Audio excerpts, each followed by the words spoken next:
അതിസൂക്ഷ്മമായ അനേകം ഘടകങ്ങൾ പ്രവർത്തന നിരതമായിരിക്കും.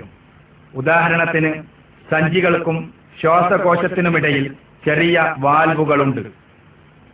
ഇത് ശരിയായ ദിശയിൽ വായു സഞ്ചരിക്കുന്നുവെന്ന് ഉറപ്പാക്കുന്നു. നാം കണ്ടതുപോലെ തന്നെ ഈ സങ്കീർണമായ വ്യവസ്ഥ പക്ഷിയുടെ നിരന്തരമായ ഓക്സിജൻ ആവശ്യത്തെ കണക്കിലെടുത്ത് നിർമ്മിക്കപ്പെട്ടവയാണ്. ഈ ഡിസൈൻ തന്നെ മതി പരിണാമ സിദ്ധാന്തത്തെ തകർത്തെറിയാൻ. പ്രസ്തുത സിദ്ധാന്തം അവകാശപ്പെടുന്നത് പോലെ പടിപടിയായി പക്ഷിയുടെ ശ്വസന വ്യവസ്ഥ ഉയർന്നു വരികയെന്നത് അസാധ്യമാണ്. എന്തെന്നാൽ വായുസഞ്ചികൾ, യോജിപ്പിക്കുന്ന ട്യൂബുകൾ, വാൽവുകൾ എന്നിവ പൂർണ്ണമായി നിലവിൽ വരുന്നതുവരെ ജീവിക്ക് ശ്വസിക്കാൻ തന്നെ കഴിയില്ല. പക്ഷികളുടെ പ്രത്യേക ശ്വസന വ്യവസ്ഥ അവയിൽ ഒറ്റയടിക്ക് തന്നെ രൂപം കൊണ്ടതാകാനേ തരമുള്ളൂ. മറ്റു വാക്കുകളിൽ പറഞ്ഞാൽ അവ നിർമ്മിക്കപ്പെട്ടതാണ്. പക്ഷികളുടെ തൂവലുകൾ, ചിറകുകൾ, ശ്വാസകോശം എന്നിവ പരിണാമാത്മകമായി വിശദീകരിക്കാനാവില്ല. അതിനാൽ പരിണാമവാദികൾ ഏതാനും ഫോസിലുകൾ മാത്രം വെച്ച് ഭാവനാത്മകമായ കഥകൾ നിർമ്മിച്ചെടുക്കുകയാണ് ചെയ്യാറ്. ഈ പശ്ചാത്തലത്തിൽ ഉപയോഗിക്കപ്പെടുന്ന ഫോസിലുകൾ ആർക്കിയോപ്റ്റെറിക്സിന്റേതാണ്. ഇത് ഏതാണ്ട് 150 മില്യൺ വർഷങ്ങൾക്ക് മുമ്പ് ജീവിച്ചിരുന്ന പക്ഷിജാതിയാണ്. ഡാർവിന്റെ പുസ്തകം പ്രസിദ്ധീകരിക്കപ്പെടുന്നതിന് തൊട്ടുമുമ്പായി കണ്ടെടുക്കപ്പെട്ടതാണ് ഈ ഫോസിൽ. അതിനുശേഷം വളരെ വ്യാപകമായി തന്നെ പരിണാമത്തിനുള്ള തെളിവായി ആർക്കിയോപ്റ്റെറിക്സ് ഉന്നയിക്കപ്പെട്ടിട്ടുണ്ട്. പരിണാമവാദികളായ ഫോസിൽ വിദഗ്ധന്മാർ അവകാശപ്പെടുന്നത് ഇവക്ക് പക്ഷിയുടെയും ഉരകത്തിന്റെയും സ്വഭാവങ്ങളുണ്ടെന്നാണ്. എന്നാൽ ശേഷമുള്ള ഓരോ കണ്ടെത്തലുകളും ഈ അവകാശവാദത്തെ തകർത്തെറിയുന്നവയായിരുന്നു. ആർക്കിയോപ്റ്റെറിക്സിന്റെ തൂവലുകളും അസ്ഥിഘടനയും ആധുനിക പക്ഷികളിൽ നിന്ന് വ്യത്യസ്തമല്ല എന്ന് മനസ്സിലായിട്ടുണ്ട്.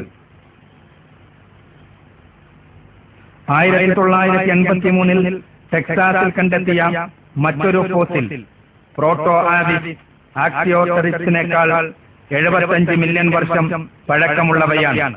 ഇത് പക്ഷികളിലെ ആദിമനായുള്ള ആർക്കിയോപ്റ്റെറിക്സിന്റെ പ്രതിസ്ഥാപനത്തെ ഒന്നുകൂടി തകർത്തെറിഞ്ഞിരിക്കുന്നു.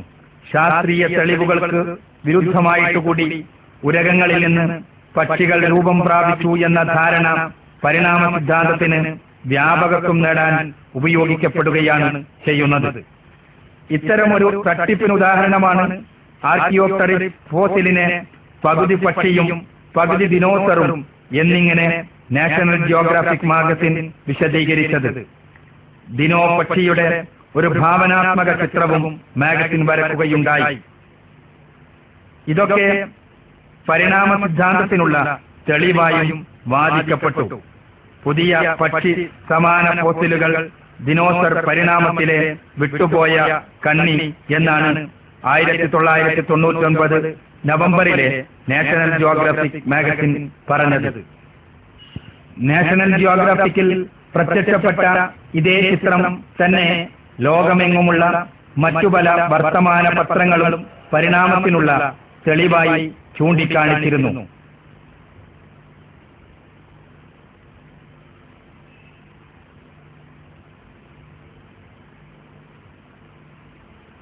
രണ്ട് വർഷത്തിന് ശേഷമാണ് മറ്റൊരു ശ്രദ്ധേയമായ വസ്തുത പുറത്തുവന്നത്. പ്രസ്തുത ഫോസിൽ ശാസ്ത്രത്തിന്റെ പേരിലുള്ള ഒരു തട്ടിപ്പായിരുന്നു. പരസ്പര ബന്ധമില്ലാത്ത വിവിധ ജന്തുക്കളുടെ 5 അസ്ഥികൂടങ്ങളുടെ സങ്കലനമായിരുന്നു പ്രസ്തുത ഫോസിൽ.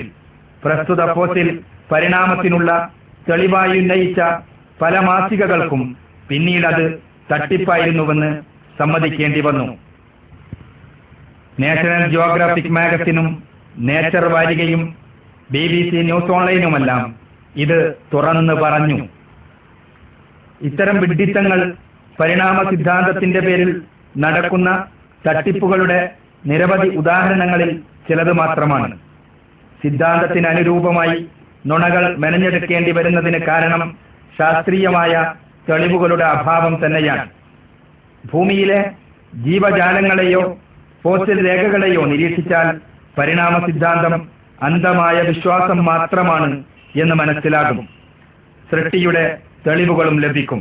പക്ഷികളും ഇതുതന്നെയാണ് പ്രകാശിപ്പിക്കുന്നത്. ജീവജാലങ്ങൾ ആകസ്മികതയുടെ ഉൽപ്പന്നങ്ങളല്ല, മറിച്ച് സൃഷ്ടാവായ തമ്പുരാന്റെ ബോധപൂർവമുള്ള സൃഷ്ടിയാണ്.